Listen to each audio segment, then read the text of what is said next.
Hey everyone, welcome back to our channel. We're the Movie Couple. I'm Wendy. I'm Dustin. And this is our quick review for episodes 1 and 2 of The Acolyte. Now, don't worry, we are doing this review, yes, but we also will be putting up videos of our reaction, so look forward to that coming very soon, perhaps right after this video, perhaps it's up already. I'm not sure of our own release schedule, but nonetheless, I know you guys really enjoy the reactions, so don't worry, they are coming. But we got to screen the first 2 episodes of The Acolyte, and I will say I am very intrigued by the stories. I feel very invested in the characters, and this is something I don't think we've ever seen anything like this in Star Wars television so far. I remember something that was like this, it felt so different to me. The last thing that felt so different to me in Star Wars was probably Andor. Yeah. Because I thought they had really fantastic writing, really fantastic character development. I feel like The Acolyte could be walking the same path as that. Again, I think it's a little early to say because we've only seen 2 episodes. And there's a lot going on. I feel like there's a lot more going on here than there was in Andor, because I think Andor was there was a specific focus. This one, we have, you know, these characters and the Jedi Order, and then this kind of unknown Sith master, maybe puppeteering the whole thing. So, and then there's like potentially like a revenge story, a little bit of a murder mystery. But I am in.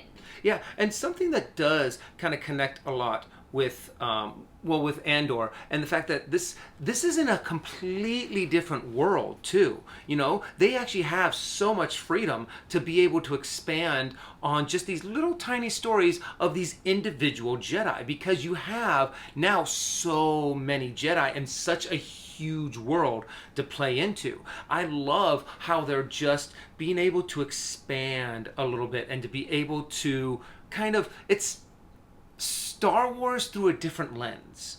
And I like the fact that it doesn't have to connect to any of the big storylines or anything that we've known from Star Wars. And it's also being able to take what we know and love and tweak it a little bit. They're able to change so many little things on the way things look, the way things feel, but still have that Star Wars feel to it.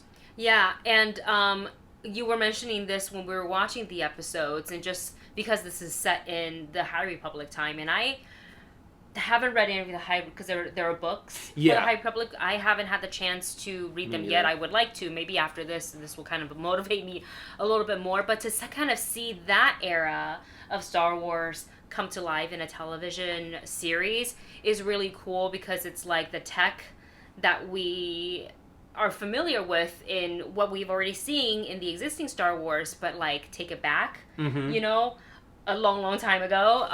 And it's just like the look of it, like the way the droids look, how they're a little bit clunkier, but it's, you know, still like extremely functional for its time. And I think another thing that's really intriguing me about this is the way the Jedi Order works then. Yeah, and the politicalness of it. And you can kind of see why even back then already, like, certain Jedi within the Order and within the Council would have a different idea or like feelings about how the Council, like, their process of things. Yeah, that is something that, you know, in the original Star Wars, you know, it was had in the prequels, it had a lot of politics involved, and you can see where they're going with this. Not all the Jedi are like that they've shown so far, but you get to see little hints of it to where you're like, oh, a lot of them are starting to care less about the, you know, the well-being of others and more of the political game of the Republic, of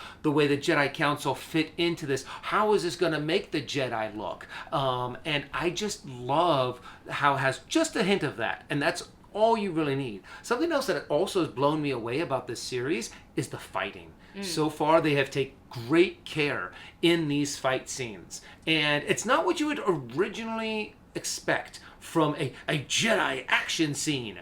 It's actually very subtle, very subdued, very focused. And I love it when they do a lot more far away shots and you're able to see these beautiful stunts, this beautiful fight choreography in the scene that they're filming, as opposed to getting up close and personal. Yeah. I can't wait for them to slowly start ramping up these fights, making them a little bit more complex, bringing in lightsabers more, and being able to just see them go, okay, now let's take this beautiful style of filming these fights that we've done so far, and now let's add what people expect, how people expect Jedi to fight. Yeah, I like that they're kind of like slowly building up our anticipation for that, because I think a lot of times we think, it's just looking at the trailer, there's a scene where the three of them, ignite their sabers.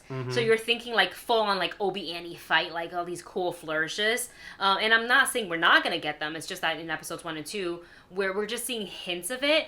And I like that it reminds me of like the old Kung Fu, like the films, like the wuxia films. Yeah. How they don't need to pull out the big punches, or they have like, I'll use another analogy, which is like, it's so weird, so far away from Star Wars, but like, in like anime and manga, Yeah. these characters like, oh, they're moving this slow, and they're not drawing their weapons yet, but it's because like they haven't like released or like gone past their like 10 levels of chakra, like with Lee and Naruto, and he's like still wearing the weights or something like that. It's kind of like, oh no, this is just kind of like we're still holding back because we don't want to hurt you, like we want to help you. They haven't gone Super Saiyan yet.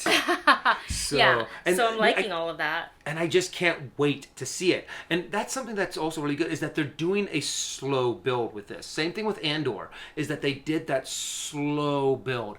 Get you used to the world, get you involved with the intrigue and the mystery and what exactly is going on. And that just makes you, slowly lean in and get more and more interested and more involved and invested in the story that they're telling.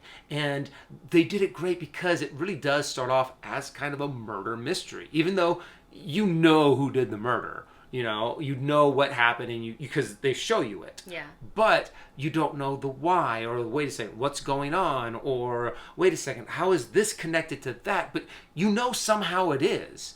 But because of the way they've set up everything. So I really like it, because we've never really seen a Star Wars show or Star Wars property do something like this. Yeah. So I'm excited to see where it goes. Yeah, and for me, the performances, I think, acting. Yeah, watching the trailers and just kind of reading about the cast list.